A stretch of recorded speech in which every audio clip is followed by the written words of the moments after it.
Hi hello നമസ്കാരം. Adobe ഇല്ലുസ്ട്രേറ്ററിൻ്റെ പുതിയൊരു അധ്യായത്തിലേക്ക് വീണ്ടും സ്വാഗതം. നമ്മൾ ഇന്നത്തെ ക്ലാസ്സിലൂടെ നമ്മൾ പരിചയപ്പെടാൻ പോകുന്നത് റെക്റ്റാങ്കിൾ ടൂൾ എന്താണ്, റൗണ്ട് റെക്റ്റാങ്കിൾ ടൂൾ എന്താണ്, എലിപ്സ് ടൂൾ എന്താണ്, polygon tool, star tool, flare tool, ഇത്രയും കാര്യങ്ങളാണ് ഇന്നത്തെ ക്ലാസ്സിലൂടെ നമ്മൾ കണ്ട് മനസ്സിലാക്കാൻ പോകുന്നത്. സമയം കളയാതെ നമുക്ക് എന്ത് ചെയ്യാം, വീഡിയോയിലേക്ക് പോകാം. കീബോർഡിൽ എം അടിച്ചാലും നമുക്ക് എന്ത് ചെയ്യാം, റെക്റ്റാങ്കിൾ ടൂൾ ആക്റ്റീവ് ചെയ്യാം. അതല്ലെങ്കിൽ ടൂൾ ബോക്സിൽ നിന്നും റെക്റ്റാങ്കിൾ ടൂൾ ജസ്റ്റ് ഒന്ന് ക്ലിക്ക് ചെയ്താലും നമുക്ക് എന്ത് ചെയ്യാം, ടൂൾ നമുക്ക് എന്ത് ചെയ്യാം, ആക്റ്റീവ് ചെയ്യാം. ഞാൻ ജസ്റ്റ് ഒന്ന് എന്ത് ചെയ്യാണ്, ഒരു ഒബ്ജക്റ്റ് പോലെ വരയ്ക്കുകയാണ്. അപ്പോൾ നിങ്ങൾക്ക് ചില ടൈമിലൊന്നും ഈ രീതിയിൽ തന്നെ കിട്ടണമെന്നില്ല. അതായത് ഫിൽ കളർ ഇവിടെ ഇപ്പോൾ എനേബിൾ ആണെങ്കിൽ ആ ഒരു രീതിയിലായിരിക്കും എന്താവുക, നമ്മൾ വരയ്ക്കുന്ന ഒരു ഒബ്ജക്റ്റ് എന്താവുക അവിടെ ക്രിയേറ്റ് ആവുക. ഫില്ല് ഗ്രീനും ഔട്ട്ലൈൻ ബ്ലാക്കുമാണ്. ഞാൻ തൽക്കാലം ഇവിടുന്ന് ഫില്ല് എന്ത് ചെയ്ത് കൊടുക്കുകയാണ്, നൺ ചെയ്ത് കൊടുക്കുകയാണ്. ഇതിന് ശേഷം ഞാൻ എന്ത് ചെയ്യാണ്, ജസ്റ്റ് ഒന്ന് ക്ലിക്ക് ചെയ്തിട്ട് ഞാൻ ഇവിടുന്ന് ഔട്ട്ലൈൻ്റെ സ്ട്രോക്ക് ഞാൻ ജസ്റ്റ് ഒന്ന് കൂട്ടി കൊടുക്കുന്നുണ്ട്. കൂട്ടി കൊടുത്തിട്ട് ഞാൻ ഇവിടുന്ന് ബേസിലേക്ക് വന്നിട്ടുണ്ടെങ്കിൽ, നമ്മൾ കഴിഞ്ഞ ക്ലാസ്സുകളിൽ പഠിച്ച ബേസിലേക്ക് വന്നിട്ടുണ്ടെങ്കിൽ ഞാനൊരു ഷേപ്പാക്കി കൊടുക്കുന്നുണ്ട്. ഷേപ്പാക്കി കൊടുത്തിട്ട് എന്ത് ചെയ്യണം, വീണ്ടും യൂണിഫോമിലേക്ക് വന്നിട്ടുണ്ടെങ്കിൽ അതിനും ഒരു ഷേപ്പാക്കി കൊടുക്കുകയാണ്. ഓക്കെ, നമുക്ക് എന്ത് ചെയ്യാം, ഒബ്ജക്റ്റുകൾ നമുക്ക് എന്ത് ചെയ്യാൻ പറ്റും, ഈ രീതിയിൽ നമുക്ക് എന്ത് ചെയ്യാൻ പറ്റും, ഇതിനെ ഷേപ്പാക്കി കൊടുക്കണമെങ്കിൽ പല രീതിയിലും നമുക്ക് എന്ത് ചെയ്ത് കൊടുക്കാൻ പറ്റും, ഇതിനെ സെറ്റ് ചെയ്ത് കൊടുക്കണമെങ്കിൽ നമുക്ക് എന്ത് ചെയ്യാം, ഇവിടുന്ന് സെറ്റ് ചെയ്ത് കൊടുക്കാൻ സാധിക്കും. ഇതിനൊക്കെ വേണ്ടിയിട്ടാണ് എന്ത് ചെയ്യാം, സാധാരണ രീതിയിൽ റെക്റ്റാങ്കിൾ ടൂൾ എന്ത് ചെയ്യുക, യൂസ് ചെയ്യുക. അതേപോലെ തന്നെ ചില ഒബ്ജക്റ്റുകളൊക്കെ വരയ്ക്കാനും നമുക്ക് എന്ത് ചെയ്യാം, ക്ലിപ്പാർട്ടൊക്കെ വരുന്ന സമയത്ത്, ക്ലിപ്പാർട്ടുകളൊക്കെ യൂസ് ചെയ്യുന്ന സമയത്ത് ഷെൽഫൊക്കെ വരയ്ക്കാൻ വേണ്ടി നമുക്ക് എന്ത് ചെയ്യാം, ഈ ഒരു റെക്റ്റാങ്കിൾ ടൂൾ നമുക്ക് എന്ത് ചെയ്യാം, യൂസ് ചെയ്യാം. ക്ലിപ്പാർട്ടൊക്കെ നമുക്ക് വരുന്ന ക്ലാസ്സുകളിൽ ഞാൻ ക്ലിയർ ആയിട്ട് പറഞ്ഞു തരാം. ഓക്കെ, അപ്പോൾ ഇപ്പോൾ തൽക്കാലം ഇത്ര ഒന്ന് മനസ്സിലാക്കി വയ്ക്കുക. റെക്റ്റാങ്കിൾ വെച്ചിട്ട് നമുക്ക് എന്ത് ചെയ്യാം, ഒബ്ജക്റ്റുകളൊക്കെ വരയ്ക്കാൻ വേണ്ടിയിട്ടാണെന്ന് മാത്രം മനസ്സിലാക്കി വെച്ചാൽ മതി.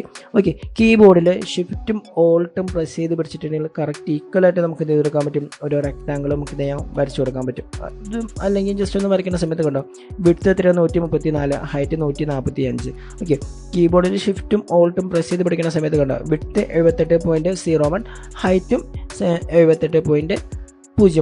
ഓക്കെ, ഈ രീതിയിൽ നമുക്ക് എന്ത് ചെയ്ത് കൊടുക്കാൻ പറ്റും, ഒബ്ജക്റ്റുകൾ നമുക്ക് എന്ത് ചെയ്യാം, വരച്ചു കൊടുക്കാൻ പറ്റും. കറക്റ്റ് ഈക്വലായിട്ട് നമുക്ക് എന്ത് ചെയ്യാം, ഷിഫ്റ്റും ഓൾട്ടും പ്രസ് ചെയ്ത് പിടിച്ചാൽ നമുക്ക് എന്ത് ചെയ്യാം, ഈക്വലായിട്ട് വരയ്ക്കാൻ പറ്റും. ഡബിൾ ക്ലിക്ക് ചെയ്തിട്ട് നമുക്ക് എന്ത് ചെയ്യാം, നമ്മുടെ ഇഷ്ടത്തിന് നമുക്ക് എന്ത് ചെയ്യാം, എനിക്കിപ്പോൾ വിഡ്ത്ത് ഒരു 100 വേണമെന്ന് വയ്ക്കുക, ഹൈറ്റും ഒരു 100 വേണ്ടെന്ന് വയ്ക്കുക. ഓക്കെ പ്രസ് ചെയ്താൽ മതി, ഓട്ടോമാറ്റിക്കായിട്ട് എന്തായിക്കോളും, വിഡ്ത്ത് 100ലും ഹൈറ്റ് 100ലുള്ള ഒരു അളവിലുള്ള സ്ക്വയർ, ഒരു റെക്റ്റാങ്കിൾ എന്തായിക്കോളും അവിടെ സെറ്റ് ആയിക്കോളും. ഞാൻ പറയുന്നത് ഇവിടുന്ന് റൗണ്ട് റെക്റ്റാങ്കിൾ ടൂളാണ്. ഞാൻ ഇവിടുന്ന് റൗണ്ട് റെക്റ്റാങ്കിൾ എടുക്കുന്നുണ്ട്. അതിന് പ്രത്യേകിച്ച് ഷോർട്ട് കീ ഒന്നുമില്ല കേട്ടോ.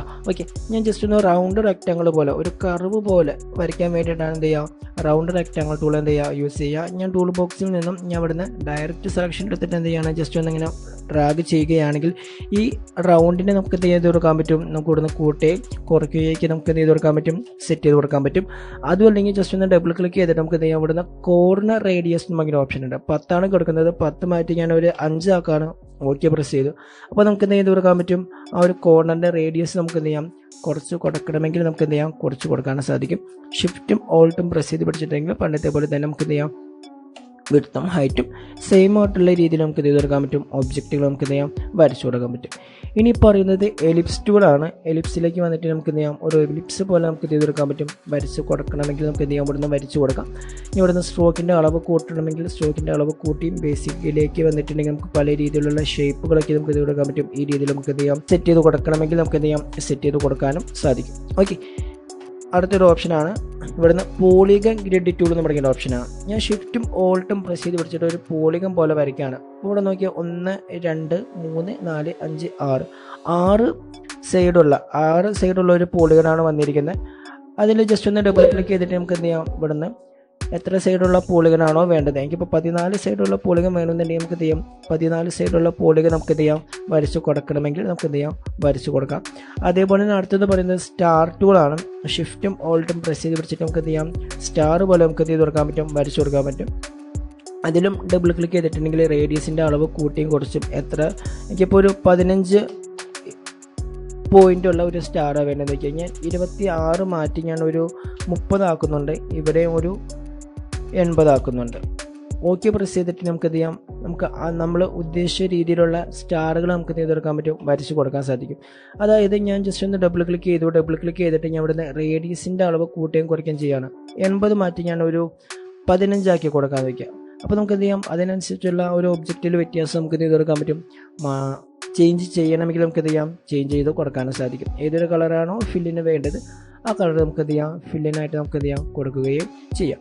സ്ട്രോക്കിൻ്റെ അളവ് ഇപ്പോൾ ഭയങ്കര കൂടുതലാണ്, അതുകൊണ്ടാണ് ഒരു ബോറിംഗ് ഫീലായിട്ട് തോന്നുന്നത്. സ്ട്രോക്കിൻ്റെ അളവ് എന്ത് ചെയ്യുക മാക്സിമം കുറച്ചിട്ട് എന്ത് ചെയ്യുക ഇങ്ങനത്തെ ഒബ്ജക്റ്റുകൾ വരയ്ക്കാൻ നോക്കുക. ഓക്കെ, ഇനി പറയുന്നത് ഫ്ലയർ ടൂൾ നമ്മുടെ ഓപ്ഷനാണ്. ഞാൻ ജസ്റ്റ് ഒന്ന് കൺട്രോൾ Z അടിച്ച് ബാക്കിലേക്ക് വരുന്നുണ്ട്. ഈ ഒരു സ്റ്റാറിന് എനിക്കൊരു ഫ്ലയർ പോലെ കൊടുക്കണമെന്ന് വയ്ക്കുക, ഒരു വെളിച്ചം പോലെ കൊടുക്കണമെന്ന് വയ്ക്കുക. അപ്പോൾ ഞാൻ മൊത്തം സെലക്ട് ചെയ്തിട്ട് ഞാൻ ഇതിനെ എന്ത് ചെയ്യുകയാണ് സ്ട്രോക്കിൻ്റെ അളവ് നൺ ചെയ്യുന്നുണ്ട്. ഇനി ഞാൻ ഇവിടുന്ന് ഫ്ലയർ ടൂൾ എടുത്തിട്ട് ജസ്റ്റ് ഒന്ന് ഡ്രാഗ് ചെയ്യുന്ന സമയത്ത് കണ്ടോ ഒരു വെളിച്ചം പോലെ നമുക്ക് ഒരു പ്രത്യേക ഒരു എഫക്റ്റ് പോലെ നമുക്ക് ചെയ്ത് കൊടുക്കാൻ പറ്റും, സെറ്റ് ചെയ്ത് കൊടുക്കാൻ സാധിക്കും. ഇതിലും ഡബിൾ ക്ലിക്ക് ചെയ്തിട്ടുണ്ടെങ്കിൽ നമുക്ക് എന്ത് ചെയ്യാം പല രീതിയിലുള്ള ഒപ്പാസിറ്റികൾ നമുക്ക് എന്ത് ചെയ്യും കൂട്ടിയും കുറച്ചും ഒക്കെ നമുക്ക് ചെയ്ത് കൊടുക്കാൻ പറ്റും.